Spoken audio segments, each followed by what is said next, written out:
اعوذ باللہ من الشیطان الرجیم بسم اللہ الرحمن الرحیم. خواتین و حضرات السلام علیکم ورحمۃ اللہ وبرکاتہ و مغفرتہ. پروگرام احکام شریعت اور فقہ حنفی سے متعلقہ مسائل کے ساتھ ایک دفعہ پھر آپ کی خدمت میں حاضری کا شرف حاصل ہے. کچھ آفر کوسچنز ہیں وہ لیتے ہیں، پھر انشاءاللہ آپ کی کالز کا سلسلہ ہوگا.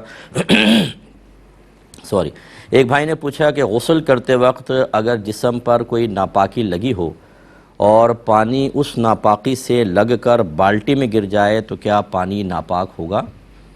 جی بالکل ناپاک ہوگا. یہ جو بالٹی اور ٹب کے پانی ہوتے ہیں یہ قلیل پانی کہلاتا ہے، تھوڑا سا پانی کہلاتا ہے.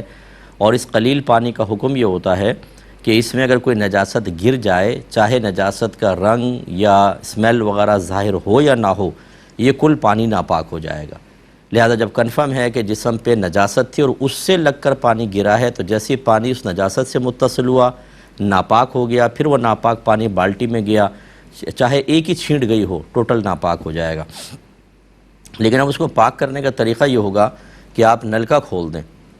جب وہ بالٹی بھر جائے ایک طرف سے تھوڑی سی بہے گی، دوبارہ استعمال کے قابل ہو جائے گا. ٹھیک ہے، تو یہ پاک کرنے کا طریقہ ہوتا ہے. ہاں اگر آپ کے جسم پہ کوئی نجاست نہ ہوتی، چاہے آپ غسل جنابت ہی کر رہے ہوتے، پھر اگر پانی گرتا تو یہ پانی ناپاک نہیں کہلاتا بلکہ مستعمل کہتے ہیں، کہ جس پانی سے وضو یا غسل کیا جائے یا اسے ثواب کی نیت سے استعمال کیا جائے، جیسے کھانے سے پہلے سنت کی نیت سے ہاتھ دھونا، اس سے جو پانی گرتا ہے اس کو مستعمل کہتے ہیں. یہ ناپاک تو نہیں ہوتا لیکن بہرحال اس پانی سے مزید وضو یا غسل نہیں ہو سکتا. اب اگر یہ اس طرح کا پانی بالٹی میں چلا گیا تو اس میں دیکھا جاتا ہے جو بالٹی میں ہے وہ غیر مستعمل ہے، جو آپ کے جسم سے لگ کر گرا وہ مستعمل ہے. اور مستعمل اور غیر مستعمل مل جاتے ہیں تو اس میں حکم اس کا ہوتا ہے جس کی مقدار زیادہ ہے. تو لازم بات ہے کہ بالٹی کے پانی کی مقدار زیادہ ہے، وہ غیر مستعمل ہے تو کل کا کل غیر مستعمل ہوگا، یعنی آپ اس کو استعمال اب کر سکتے ہیں. اگر ایسا ہوتا کہ مثلا بہت زیادہ جسم سے پانی گرا اور وہ بالٹی میں جمع ہوا، بالٹی میں تھوڑا تھا، پھر وہ مستعمل غالب آتا اور وہ وضو اور غسل کے قابل نہ ہوتا. میں گزارش کرتا ہوں آپ میری بک خریدیں، طہارت کے احکام و مسائل. ابھی آئی ہے میری کتاب، یہ بہت ہی بیسٹ بک ہے. ہر طرح کی پاکی ناپاکی حرام حلال کے مسائل اگر آپ کو جاننے ہیں آپ اس کتاب کو پڑھیں. خصوصاً طہارت سے متعلق شاید ہی کوئی مسئلہ ہو جو پبلک کے لیے امپورٹنٹ ہو اور اس میں نہ ہو، یہ ضرور پڑھیے، بہت پیاری کتاب ہے. یہ کسی نے کہا کہ مرتد نے اگر کوئی اچھی طرح توبہ کر لی ہے تو کیا اس کی ساری نیکیاں اسے واپس مل جائیں گی؟ پہلے تو دیکھیں مرتد سمجھیں کسے کہتے ہیں؟ جو مسلمان اسلام چھوڑ دے اسے کہتے ہیں مرتد. مثلا خدا نخواستہ کسی نے سکھ مذہب، کرسچن مذہب، عیسائی مذہب اختیار کر لیا، ہندو ہو گیا تو دائرہ اسلام سے باہر ہو گیا، یہ مرتد کہلائے گا.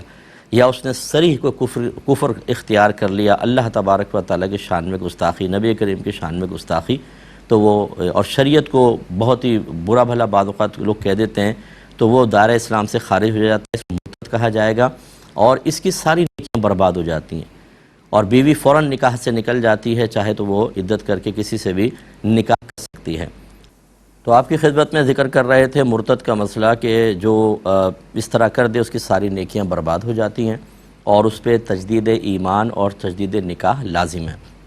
اب فرض کر لیں کہ اگر وہ ایمان لے آتا ہے تو اب یہ میری نالج میں نہیں ہے کہ اس کی نیکیاں اس کو واپس مل جائیں گی، یعنی میں نے اس سے کوئی حدیث وغیرہ نہیں پڑھی، جو ضائع ہو گئیں ہو گئیں.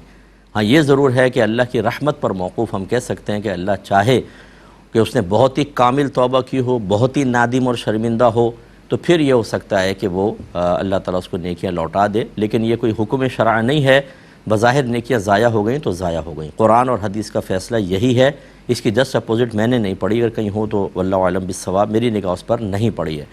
اور یہ اچھی طرح یاد رکھیں کہ مرتد کو جب آپ دوبارہ کلمہ پڑھاتے ہیں اس کے ساتھ نرمی نہیں ہوتی، اسے صراحتاً جو اس نے ارتداد کیا ہے، جس چیز کا انکار کیا ہے، جو غلط کام کیا، اس کو اعلانیہ طور پہ خود پہلے غلط کہنا ہوگا، توبہ کرے گا اور فوراً اس کے ساتھ تمام روابط بحال نہیں کیے جائیں گے، بلکہ کم از کم 1 سال تک اس کی اصلاح کا انتظار رہے گا کہ بالکل پرفیکٹ 1 سال تک اس پہ قائم رہے.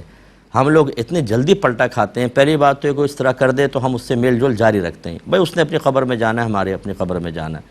اس کے برعکس اگر ہمارے والد صاحب کو کوئی ماں بہن کی گالیاں بک دے اور والدہ پہ زنا کا الزام لگا دے، جھوٹا الزام، تو ساری زندگی اس کی شکل دیکھنا پسند نہیں کریں گے. اب یہ نہیں ہے کہ اس نے اپنی قبر میں جانا ہے، ہم نے اپنی قبر میں جانا ہے، جی میرے والد و والدی والدہ کو. اس کا مطلب ہے کہ آپ ایسے لوگوں کے بارے میں عرض کر رہا ہوں کہ آپ کے نزدیک والد اور والدہ کا مقام و مرتبہ نبی اور اللہ سے بھی بڑھ کر ہے آپ کی نگاہوں میں، تبھی اس میں کوئی بیڈ فیل نہیں ہوا، ارے اس نے اپنی قبر میں جانا ہے، ہم نے اپنی قبر میں. لیکن والد والدہ کا بڑا آپ کو خیال ہے. تو یہ اچھی طرح یاد رکھیں کہ یہ جتنے لوگ اس طرح کا نرم رویہ رکھ کر ایسے لوگوں سے میل جول رکھتے ہیں، یہ سب بھی برود قیامت بہت ہی سخت مسئلہ ہوگا ان کے ساتھ. اس لیے سوشل بیک آؤٹ لازم ہوتا ہے پہلے تو جب وہ حالت ارتداد میں ہے، اور اگر مسلمان ہو بھی جاتا ہے تو پھر اس کو تھوڑا سا بس ذرا ریزرو نہ رہیں، تھوڑا سا دور دور رہیں اور کہیں کہ تمہارا ہم حال دیکھیں گے، اس کے بعد پھر تم سے صحیح طرح میل جول رابطہ بڑھائیں گے. یہ کوئی معمولی چیزیں نہیں ہوتی کہ اسلام چھوڑ کے کافر ہو جانا. یہ کوئی مطلب یہ کہ کوئی کھیل کود ہے کہ آج موڈ ہوا یہ اختیار کر لیا، آج موڈ ہوا یہ اختیار کر لیا. یہ بہت ہی سخت جرم ہے. اب دیکھیں نا کہ ارتداد میں اللہ تعالیٰ اس کے رسول نے سابقہ زندگی کے تمام نیک اعمال کی بربادی کا حکم دیا ہے. اس کا مطلب یہ کوئی معمولی چیز نہیں ہے. آپ کیوں اس کو معمولی بناتے ہیں؟ اس کا تھوڑا سا خیال رکھیے گا. یہ کہتے ہیں کہ اگر قرآن پاک زمین کے پاس رکھا ہو تو اگر ہم 2 قدم دور کھڑے ہوں تو کیا یہ بے ادبی ہوگی؟ دیکھیں مناسب نہیں ہے. مثلا کوئی رحل پہ قرآن پڑھ رہا ہے، آپ ادھر کھڑے ہوئے ہیں، تو کھڑا ہونے سے یہ کوئی بے ادبی اس طرح کی نہیں ہے کہ آپ کے اوپر سخت حکم لگے، لیکن مناسب نہیں ہوتا. اگر بہت ہی کلوز ہیں کہ قرآن رکھا ہوا ہے اور آپ ساتھ ہی کھڑے ہوئے ہیں، اچھا نہیں ہے. لیکن یہ کہ بہرحال دور اگر کھڑے ہوئے ہیں تو گنجائش نکلے گی، کیونکہ جیسے مسجد میں بچے پڑھ رہے ہوتے ہیں، قریب سے نمازی بھی تو گزر رہے ہوتے ہیں اور چند فٹ کے فاصلے سے گزر رہے ہوتے ہیں. اگر یہ قید لگا دی جائے کہ یہ قرآن بچے نیچے رکھ کے پڑھ رہے ہیں تو قریب سے کوئی کھڑا ہی نہیں ہو سکتا، گزر ہی نہیں سکتا، تو یہ بہت ہی آزمائش میں لوگ مبتلا ہو جائیں گے. تو بہرحال احتیاط اچھی ہے. ایک کالر ہمارے ساتھ ہیں. السلام علیکم. السلام علیکم. جی وعلیکم السلام. مفتی صاحب 2 سوال ہیں. پہلا سوال یہ ہے کہ ایک شخص کی تنخواہ 70,000 روپیہ ہے منتھلی، تو وہ سال بعد اس کے پاس آمدنی بچتی نہیں ہے، کچھ قرض بھی ہے، کہ ایسے شخص کو زکوٰۃ دی جا سکتی ہے؟ اس کا اپنا ذاتی گھر بھی ہے. اور دوسرا سوال یہ ہے کہ ایسا کہنا کیسا ہے کہ اے اللہ ہم سے اتنے ہی گناہ کروانا کہ جس کی معافی ہو سکے، ایسا کہنے والے کی شرعی حیثیت کیا ہے؟ ٹھیک ہے. اور السلام علیکم ورحمۃ اللہ وبرکاتہ. وعلیکم السلام.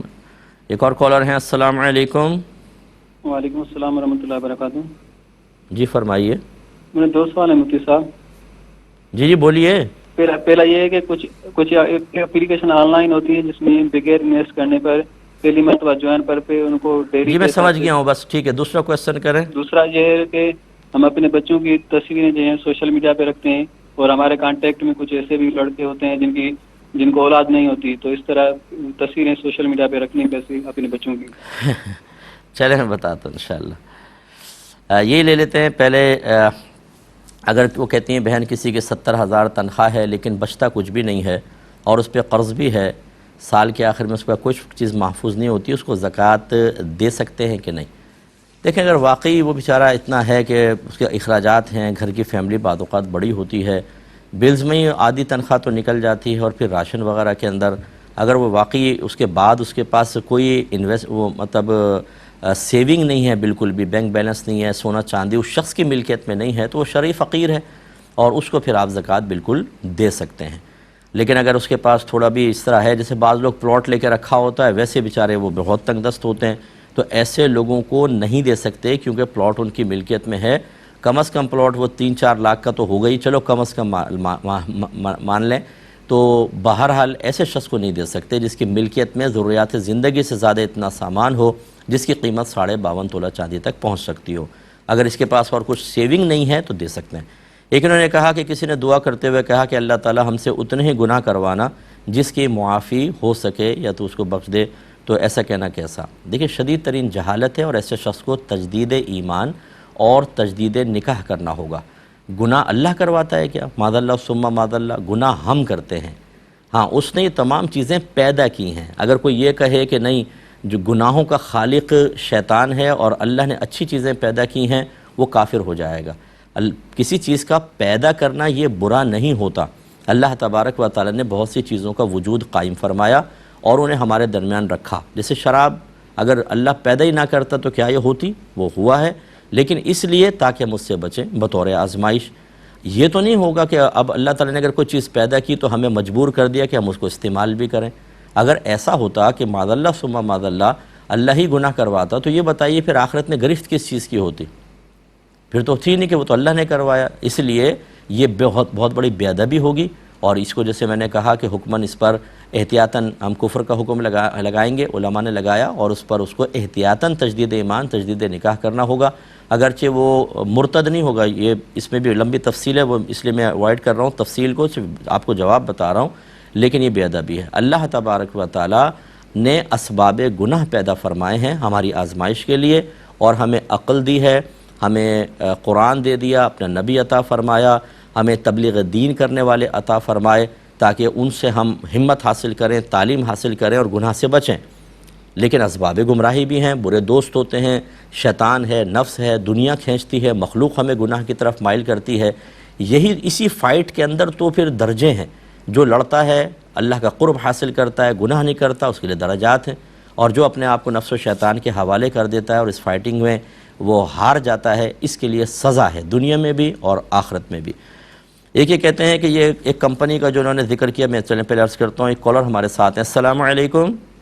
السلام علیکم مفتی صاحب. جی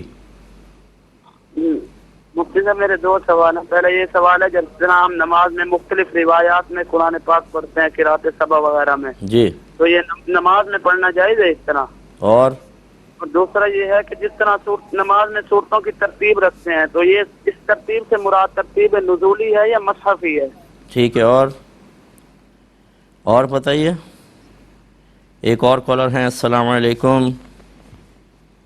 السلام علیکم. السلام. مفتی صاحب میں دو سوال تھے. ایک تو یہ ہے کہ واٹر پارک کیا گھر کی خواتین کو نہیں لے آ سکتے؟ کیونکہ اگر برقعے میں بھی لے آتے ہیں، جب وہاں نہاتے ہیں تو بدن کی شاخیں دکھتی ہے، بے پردگی میں آئے گا. جی میں بتاتا ہوں. ٹھیک ہے. اور دوسرا ہے کہ ایک شخص پیشاب کر کے پانی نہیں لیتا، جب اس کو پانی لینے کو کہا جائے تو کہتا کوئی بات نہیں، جب مریں گے تو غسل تو دیا جائے گا نا، پاک ہو جائیں گے.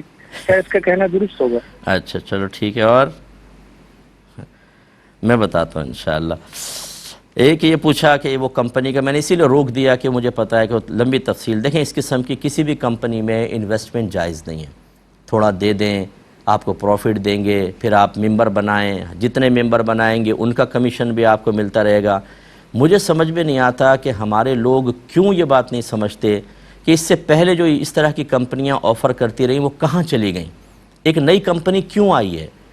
وہ ہوتا یہ ہے کہ وہ آپ سے ممبر بنوائیں گے، ایک دوسرا لالچ کے اندر بنوائے گا، جب سینکڑوں ہزاروں ہو جائیں گے پیسہ لوٹ کے بھاگ جاتے ہیں. اب وہ آپس میں لڑتے رہتے ہیں، کوئی سر پکڑ کے بیٹھتا ہے، کسی نے بیوی کے زیور دے دیے، پھر وہ نئے نام سے کمپنی لے آتے ہیں. ہماری ترسی ہوئی مخلوق جو یہ کہتی ہے خدا کے واسطے ہمیں کوئی پاگل بناؤ، بدھو بناؤ، بے وقوف بناؤ، پیسہ پڑا ہوا ہے اس کو ضائع کیسے کریں، کچھ کرو، وہ فوراً اس کے اندر داخل ہو جاتے ہیں. پھر وہی حرام کام، پھر وہی ناجائز، پھر اسی کی طرح دھوکہ، اور پھر وہی فراڈ، اور پھر وہ غائب ہو جائے گی کمپنی. آپ کو نہیں، آپ دیکھ رہے، میڈیا نہیں دیکھتے آپ؟ ابھی کتنا ایک ایپ کے اندر انویسٹمنٹ کرنے پہ اربوں روپے کا نقصان ہوا لوگوں کا. تو اس لیے اس قسم کی بالکل کسی کمپنی کے اندر جوائن نہ کریں، یہ بالکل شرعی طور پر جائز نہیں ہوتا. یہ بھائی نے کہا کہ کیا ہم اپنے بچوں کی تصویر سوشل میڈیا وغیرہ پر ڈال سکتے ہیں؟ اور اس کے انہوں نے کہا کہ ڈاؤٹ یوں محسوس ہو رہا ہے کہ بہت سوں کے بچے نہیں ہوتے تو وہ بیچارے دیکھ کر حسرت محسوس کریں گے، کیا حکم شرع ہوگا؟ دیکھیں تصویر ڈالنے میں، بچوں کے لگانے میں کوئی مسئلہ نہیں ہے، اور یہ خیال آپ کا ویسے ہی آ گیا آپ کے ذہن کے اندر، کیونکہ جب آپ تصویر لگا کر اگر کسی کے احساس کمتری کا خیال کریں تو بچوں کو کیا باہر لے جائیں گے؟ تب نہیں ہوگا. اس کا مطلب ہے ایسے لوگ اگر شادی بیاہ میں آئیں تو پھر آپ پہ لازم ہے کہ اپنے بچوں کو وہاں لے کر نہ جائیں، کیونکہ وہ دیکھیں گے تو بیچاروں کو دکھ ہوگا، افسوس ہوگا. باہر بھی نہ نکالیں اگر کوئی محلے میں ایسا ہو تو کیا مطلب زندگی تنگ ہو جائے گی؟ ایسا نہیں ہوتا ہے. تو لہٰذا آپ کے لیے کوئی ممانعت نہیں ہے، نہ اس طرح کی باریکیاں نکال کر اپنے لیے تنگی کا راستہ پیدا کریں. جتنا آپ تنگی اور شدت اپنے لیے پیدا کریں گے آپ ہی کے لیے مشکل ہوگی، تو ایسا ہرگز نہیں کرنا چاہیے. بہرحال جتنا آپ نے لکھا اس میں کوئی مسئلہ نہیں ہے. ہاں اگر کوئی کسی کے بچے نہیں ہیں کسی اور جہت سے آپ اس کا خیال کرنا چاہیں، جیسے بعض خواتین ہوتی ہیں ان کے بچے نہیں ہیں، تو چلو آپ کی زوجہ نے بچوں کو اس کے سامنے لے کر نہیں آئے کہ بچے چمٹیں گے ماں سے، پھر آپ پیار کریں گی تو وہ بیچاری احساس کمتری کا شکار ہوگی. یہ چلو ایک اچھی چیز ہے. بعض اوقات ہوتا ہے گھر میں کوئی آتی ہیں خاتون تو بچوں کو ذرا چھپا دیتے ہیں، ہٹا دیتے ہیں کہ ایسا نہ ہو، اس کی گنجائش نکلے گی. لیکن بہرحال جو باقی میں نے مثال دی کہ آپ کیا باہر لے کے نہیں نکلیں گے، شادی بیاہ میں نہیں جائیں گے، کسی کے گھر میں نہیں جائیں گے، تو بالکل اس طرح کی باتوں کا خیال کرنا اور اس کی وجہ سے کچھ اعمال کو ترک کرنا، نہ خیال کرنا واجب ہے، نہ ترک کرنا کوئی آپ پہ لازم ہے. اگر آپ ڈالیں گے تو گناہگار نہیں ہوں گے. ایک مختصر سا بریک لیں گے، ہمیں یقین ہے آپ ہمارے ساتھ ہی رہیں گے. بسم اللہ الرحمن الرحیم. یہ بھائی نے کویسچن کیا تھا کہ کیا ہم نماز میں قراءت سبع کے ساتھ قرآن پاک پڑھ سکتے ہیں؟ پہلے تو میں لوگوں کو یہ عرض کر دوں کہ نبی کریم صلی اللہ علیہ وسلم نے ارشاد فرمایا کہ اللہ تعالیٰ نے قرآن کو 7 قراءتوں میں نازل فرمایا. اب یہ 7 قراءتیں کیا ہیں؟ اس میں بہت سارے اقوال ہیں. بعض نے کہا کہ بعض جگہ نبی کریم کو اختیار تھا، ہر جگہ نہیں، بعض جگہ کہ آپ اس لفظ کے بجائے دوسرا لفظ استعمال کر سکتے ہیں، یا لہجے تھے وہ کہ بعض جیسے اہدی پڑھ دیں، بعض اہدے پڑھیں، تو یہ اہدے جھٹکا دے کے پڑھیں. تو اس طریقے سے 7 قراءتیں تھیں اور ہیں، مطلب قراءت سبع کہلاتی ہیں. علماء نے یہ فرمایا کہ اگر کوئی منفرد اپنے گھر میں جیسے پڑھ رہے ہیں تو بالکل آپ قراءت سبع کے ساتھ قرآن پاک پڑھ سکتے ہیں، لیکن اگر آپ امام ہیں تو امام پر واجب ہے کہ اسی قراءت میں پڑھے جس سے لوگ واقف ہیں.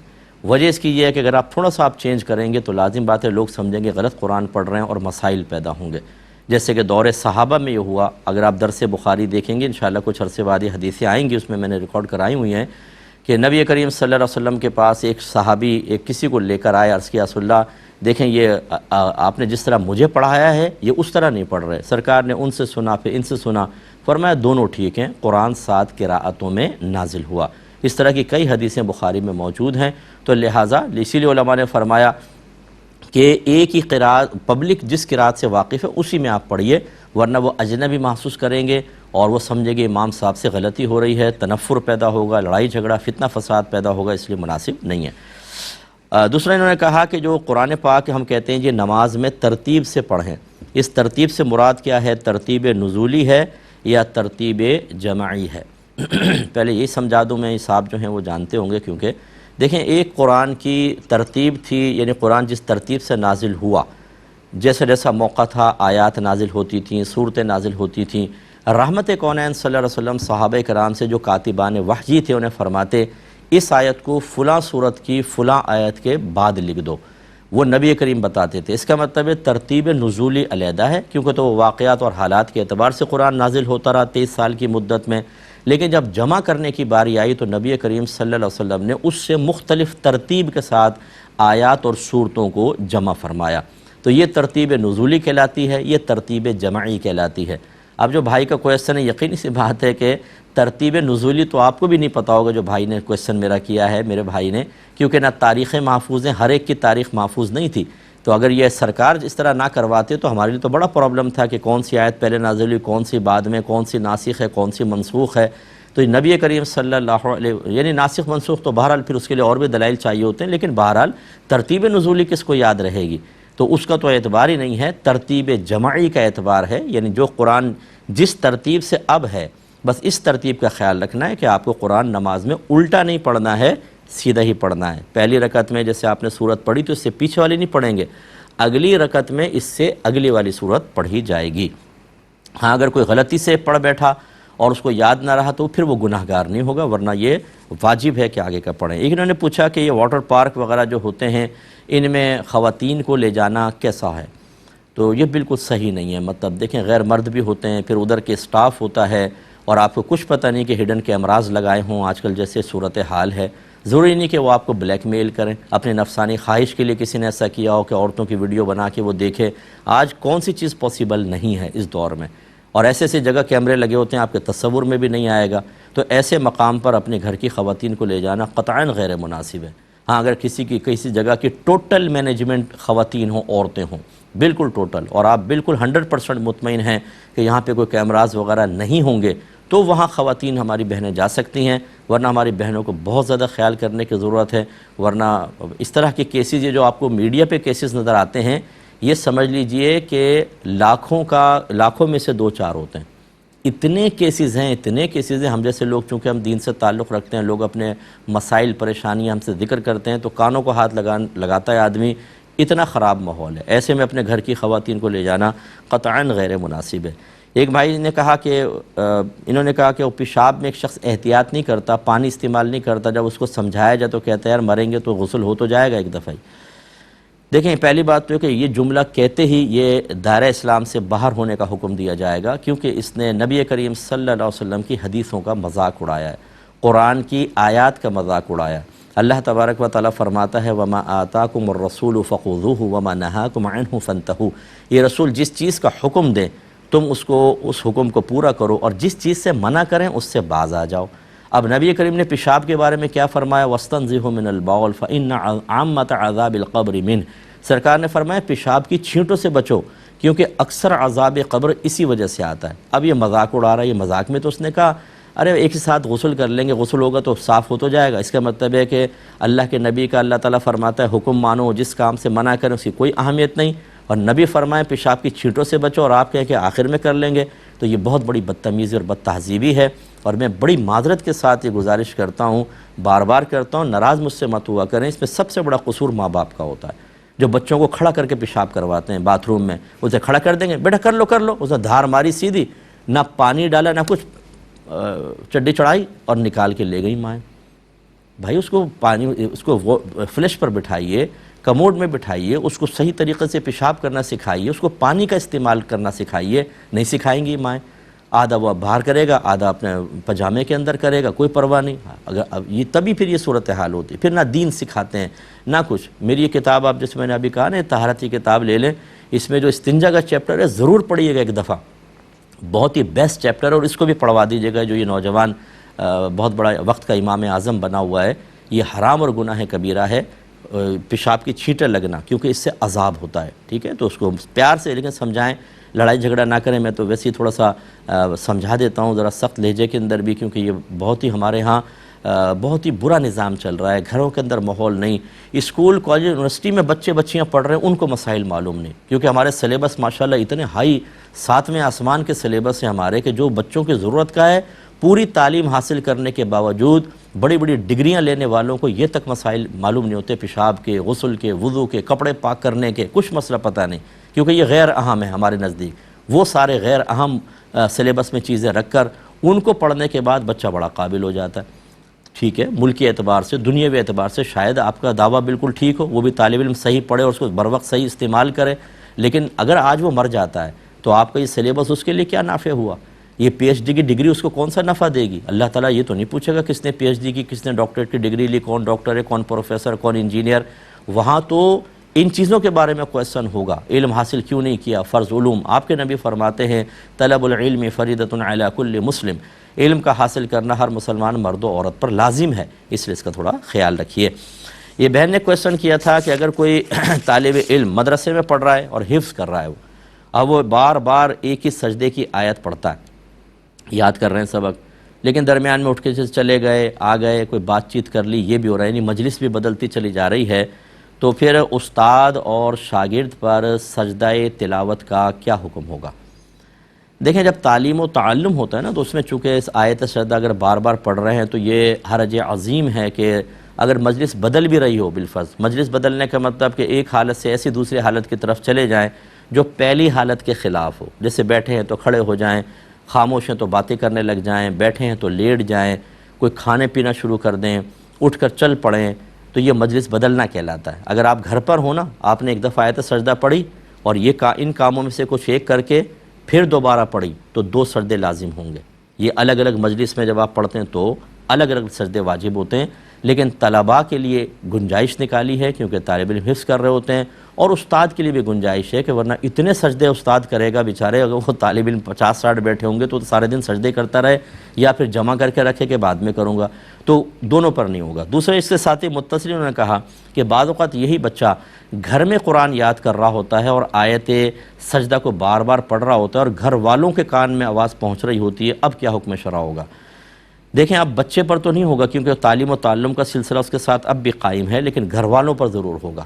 جتنی بار آیت سجدہ سنیں گے ان پر سجدہ تلاوت واجب ہوگا۔ اس لیے بہتر یہ ہے کہ ہمارے مدارس میں بھی کاش یہ ہو جائے کہ حافظ بنانے کے ساتھ ساتھ ایک آپ سلیبس مرتب کریں جس میں بچے کو یہ تمام احکام سکھائے جائیں، جو خاص طور پہ اگر وہ بچہ آج امام بنتا ہے تو امامت کے جتنے مسائل ہیں وہ سب اس کو آنے چاہیے، اسی طرح قرات کے مسئلے آنے چاہیے۔ تو اس بچے کو چاہیے تھا کہ ایسی جگہ پڑھے ہی نہیں کہ گھر والوں کے کانوں تک آواز آئے، کہیں کمرے میں علیحدہ ہو کے بند کر کے، اور اگر پڑھنا ہی تھا تو آیت سجدہ کی تکرار نہ کرے، اس کو مطلب ہے کہ آہستہ پڑھ لے، بس اپنے کان تک سنیں، بلند آواز سے نہ پڑھے۔ دوسروں نے ساتھ ہی متصل یہ کہا کہ گھر والوں کو اگر پتہ ہی نہیں کہ آیت سجدہ پڑھ رہا ہے تو تو جب پتہ ہی نہیں تو ان پہ نہیں ہوگا واجب، ٹھیک ہے نا، پھر تو مطلب ان کی آخرت میں گرفت نہیں ہوگی. یہ تو اس کے اوپر ہوتا ہے کہ اس کو اطلاع مل جائے تو پھر وہ کرے گا نا، اب پتہ ہی نہیں تو پھر ان کے اوپر کیسے واجب ہوگا، اس لیے ان کو اس بات کا مکلف نہیں بنایا جائے گا کہ وہ معلوم کرے. تو بچے کو بہرحال چاہیے کہ وہ علیحدہ ہٹ کر کرے، سامنے نہ پڑے. یہ بچی نے ایک پوچھا کہ میں جاب کرتی ہوں، جو سیلری میری آتی ہے تو میرے والد صاحب لے لیا کرتے تھے، اور یہ ان کا جملہ تھا کہ جب تک لڑکی کی شادی نہ ہو تو ماں باپ بچی کی سیلری کے مالک ہوتے ہیں. وہ کہتی ہے مجھے بھی کوئی اعتراض نہیں تھا، اور میرے والد صاحب اسی سے گھر کے اخراجات کرتے تھے، اور ہر سال والد صاحب اپنے نام سے قربانی کرتے رہے، میرے نام سے نہیں کی. اب مجھے پتہ چلا کہ یہ پیسہ تو میرا تھا اور مجھ پہ ہر سال قربانی واجب تھی، تو کیا میں جتنے سال کی قربانی نکلی ہے انہیں مجھے ادا کرنا ہوگا؟ دیکھیں بیٹا، سب سے پہلے تو ایک بات سمجھ لیں، اور کاش والدین بھی سمجھ لیں، میں بار بار اسی لیے کہتا ہوں. اب والد صاحب نے کہا کہ جب تک لڑکی کی شادی نہ ہو سیلری کے مالک ماں باپ ہیں. اچھا، شادی کے بعد کون مالک ہوگا؟ پھر لڑکی تو نہیں ہوگی، پھر آپ کہیں گے اب شوہر مالک ہوگا.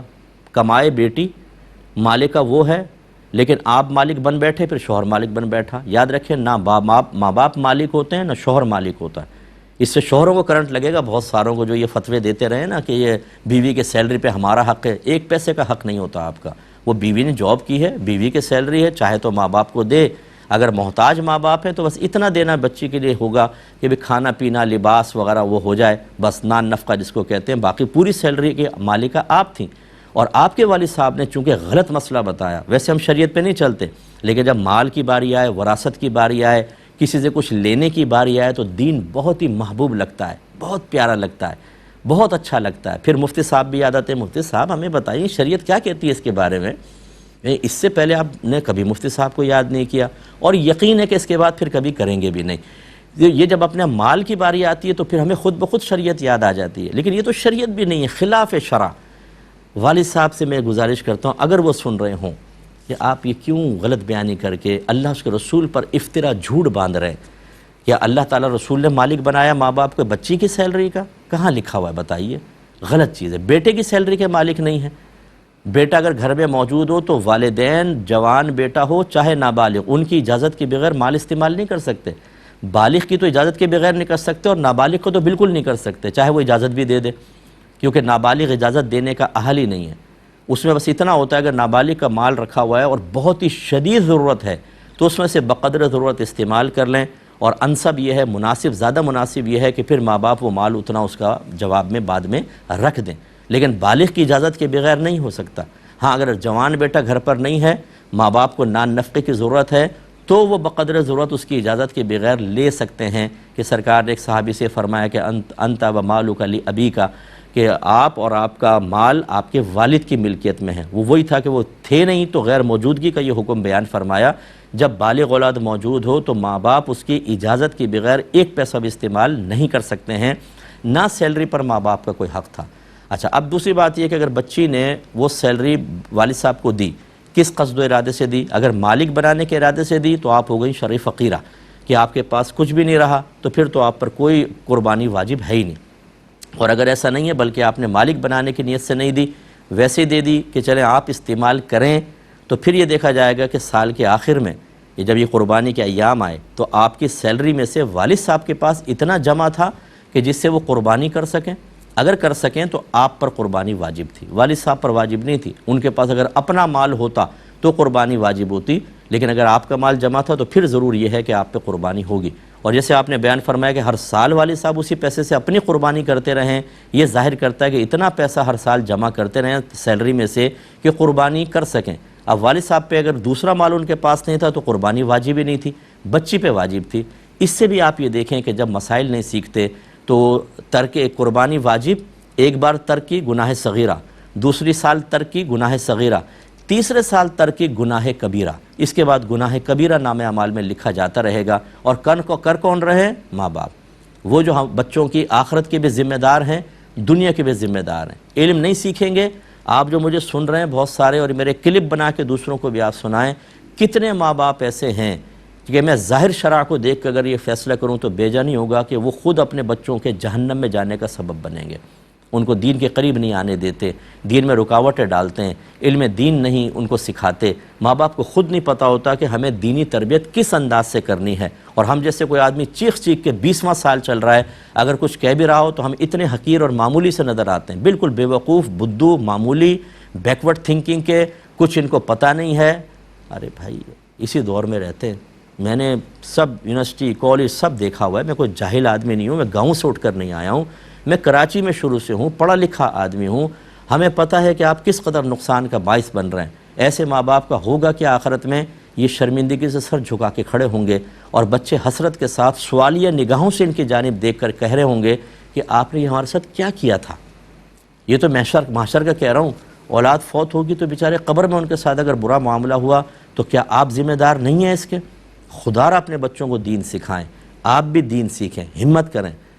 اب میں پہلے بھی آپ کو کویسچن میں نے چھوڑا تھا، مجھے بتائیے میں اور کیا آپ کے لیے علمی لحاظ سے کر سکتا ہوں۔ تفسیر میں نے ریکارڈ کر کے ڈال دی ہے یوٹیوب پہ، تدبر قرآن پوری تفسیر آپ سنیں، صحیح بخاری حدیث میں نے، قرب الہی تصوفی کتاب میں نے دے دی، طہارت کی دی، فقہ کا پروگرام میں کر رہا ہوں۔ مختصر سا بریک لیں گے، ہمیں یقین ہے آپ ہمارے ساتھ ہی رہیں۔ بسم اللہ الرحمن الرحیم۔ تو میں لاسٹ میں آپ کی خدمت میں گزارش کر رہا تھا کہ ہماری کوشش یہ ہے کہ ہم عوام کو زیادہ سے زیادہ وہ چیزیں دے سکیں کہ بروز قیامت آپ ہمارا گریبان نہ پکڑ لیں کہ ہمیں کیوں نہیں بتایا گیا تھا۔ تو یوٹیوب پہ میری تفسیر قرآن تدبر قرآن وہ سنیں، درس بخاری شریف ہو رہا ہے 10 سال سے، وہ بھی یوٹیوب پہ آپ کو ملے گا۔ قرب الہی کتاب میں نے تصوف کے موضوع پہ لکھی ہے، بیسٹ بک ہے، اس کو لے لیں۔ طہارت کی بک لیں، اس میں طہارت کے مسائل ابھی پورے میں فرض علوم پہ لکھ رہا ہوں، اور اس کے علاوہ پھر یہ پروگرام احکام شریعت فقہی مسائل سے متعلقہ یہ ہے۔ اس کے علاوہ آپ میرا نمبر لے لیں، کوئی فرض علوم کورسز وغیرہ ہوتے ہیں، دیگر کورسز، عالم مفتی کورسز ہوتے ہیں، اس کے بارے میں معلومات میں آپ کو فراہم کروں گا۔ خدا را دین کے قریب آئیے، یہ قرب قیامت کا وقت ہے، میرا مشورہ مان لیں، میدان معاشر میں آپ دعائیں دے رہے ہوں گے مجھے، وہ تو خیر موت کے وقت ہی انشاءاللہ آپ دیں گے، اور قبر میں جا کے جو راحتیں آپ کو ملیں گی ہماری بات ماننے کے بعد، آپ کو بہت کچھ حاصل ہوگا، کیونکہ ہمیں آپ سے کوئی لالچ نہیں ہے، کچھ بھی لالچ نہیں ہے، صرف آخرت آپ اپنی بہتر بنائیں، ہمارے اللہ تعالیٰ راضی ہو جائے، نبی کریم صلی اللہ علیہ وسلم میدان معاشر میں آپ کو ملنے والے بلند درجات کو دیکھ کر خوشی محسوس فرمائیں، وہ تصور میں اپنے ذہن میں رکھتا ہوں، اس لیے اپنے بچوں پر رحم کریں، اپنے اوپر کریں اور دین سیکھیے۔ ایک ہی کسی نے پوچھا تھا کہ ہمارے گھر میں ایک پتنگ کٹ کے گر گئی ہے، تو کیا یہ پتنگ ہم نابالغ شرعی فقیر کو دیں یا کسی بالغ کو بھی دے سکتے ہیں؟ دیکھیں جو پتنگ ہوتی ہے نا، آپ اس کے مالک نہیں ہو جاتے، اگر آپ کے گھر میں بھی گرے، یہ جس کی کٹی ہے وہی اس کا مالک ہے، کٹنے کے بعد اس کی ملکیت زائل نہیں ہوتی۔ یہ مجھے بتائیے، اگر آپ جا رہے ہیں، آپ نے رومال نکالا، آپ کی جیب سے 5000 کا نوٹ گر گیا، آپ کو کہتا ہے مجھے تو اللہ کی زمین سے ملا ہے، تمہاری جیب میں کوئی رہا، وہ تو نکل چکا ہے تمہاری جیب سے، یہ تو میرا ہو گیا، بتائیے آپ کیا کہیں گے؟ اسی طرح یہ پتنگ کا معاملہ ہے، یہ آپ کسی کو نہیں دے سکتے، آپ انتظار کریں، اگر اس کا مالک آ جاتا ہے کہ جی میری کٹ کر آئی ہے تو اس کو دے دیں، اگر نہیں ہے اور پھر آپ کو یقین ہو کہ اب مالک اس کی تلاش سے مایوس ہو چکا ہے، یہ شرعی تقاضا پورا کرنا ہوگا، پھر آپ کسی کو بھی دے دیں، شرعی فقیر ہو، کوئی غنی ہو، بچوں کو دے دیں، کسی کو پھر دے سکتے ہیں۔ فوری طور پہ اگر آپ یہ تصور کریں گے کہ یہ ہماری ملکیت ہو چکی ہے اور مالک بننے کی نیت سے آپ پتنگ کو اٹھائیں گے، پھر آپ گناہگار ہوں گے، اس لیے شرعی تقاضا پورا کرنا ہے۔ گویا کہ یہ پتنگ آپ کے پاس ایک امانت ہے نامعلوم مالک کی، اس کا ویٹ کریں تھوڑا سا، اگر وہ آ جاتا ہے تو اس کو دے دیں، اگر نہیں آتا تو اب آپ مایوس ہو جائیں کہ کون آئے گا اس کی تلاش میں، پھر یہ آپ کسی کو دے سکتے ہیں۔ یہ شرعی تقاضا پورا کرنا آپ کے لیے گناہگار ہونے سے بچنے کے لیے ضروری ہے، پورا کیجئے گا۔ یہ کہتے ہیں کہ کوئی نیم سرکاری ٹیچر ہیں، وہ اپنی کچھ تنخواہ بغیر ثواب صدقہ کرنا چاہتے ہیں، تو کیا وہ اسی اسکول میں خرچ کریں یا کسی اور جگہ کریں؟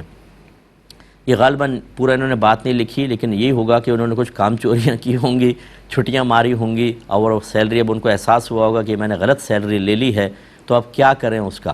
تو یہی ہوتا ہے کہ یہ پہلی بات تو یہ کہ اگر گورنمنٹ کو آپ کسی طرح واپس کر سکتے ہیں تو واجب ہے کہ واپس کریں، اور اگر ایسا ممکن نہیں ہے یا اور کوئی پرابلمس ہیں بہت بڑے، تو پھر بغیر ثواب کی نیت کے کہیں پر بھی آپ صدقہ کر سکتے ہیں، اور میرا مشورہ ہے کہ کسی غریب کے اوپر صدقہ کر دیجئے، لیکن اس کا مطلب یہ نہیں ہے کہ آپ بری ذمہ ہو جائیں گے، اس پر ہم شرعی حکم نہیں دے سکتے ہیں، اس لیے کہ آپ کے اوپر لازم تھا کہ آپ گورنمنٹ کو واپس کرتے، نہیں کری، اب اللہ تبارک و تعالیٰ کی مشیت پر موقوف ہوگا، ہو سکتا ہے کہ آپ کے دل میں ندامت ہے، شرمندگی، آپ نے ایک طرز عمل اختیار کیا، اللہ تعالیٰ درگزر فرما لے اور یہ بھی ہو سکتا ہے غریب فرما لے، اس لیے وقتاً فوقتاً توبہ کرتے ہی رہیں۔ کسی نے پوچھا اگر کوئی خاتون بیوہ ہو جائیں تو دوران عدت ناک کی لونگ پہن سکتی ہیں کہ نہیں؟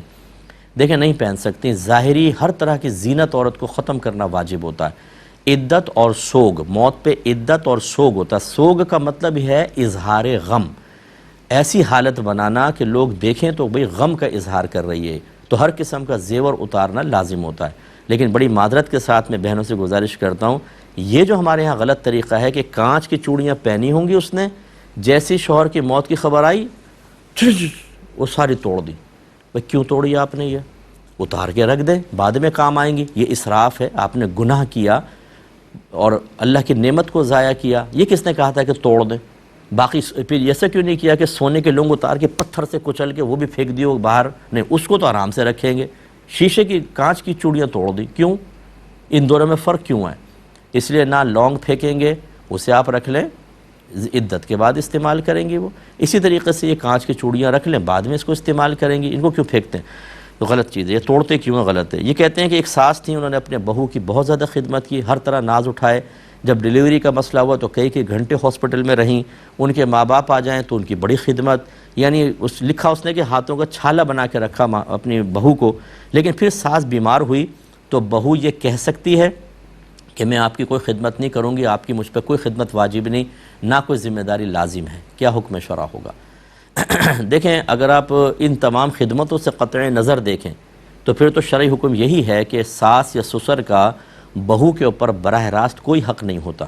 لیکن ہم اپنے جو اکیڈمی میں بچیاں پڑھتی ہیں انہیں بھی کہتے ہیں کہ بیٹا اپنے ساس اور اپنے سسر کو اپنے ماں باپ تصور کریں، ان کی خدمت لے کر کے ان کی دعائیں لیں، آپ کے درجے بلند ہوں گے۔ ٹھیک ہے، اب چونکہ ٹائم کا میں معذرت چاہتا ہوں، میں اس کو ادھورا چھوڑ رہا ہوں، نیکسٹ پروگرام میں کمپلیٹ کروں گا، اور بچیوں کو خاص طور پہ چاہیے اس کو سنیں، ضرور سنیے گا۔ اگلے جو میں ملاقات ہوگی۔ اب اپنے میزبان کو، کیو ٹی وی کی پوری ٹیم کو اجازت مرحمت فرمائیں۔ آپ ہمارے لیے دعا کیجئے، میں آپ کے لیے دعا گو ہوں کہ اللہ تعالیٰ آپ کو علم دین سیکھنے، اپنے بچوں کو سکھانے کی توفیق عطا فرمائے۔ آمین۔ وآخر دعوانا ان الحمد للہ رب العالمین۔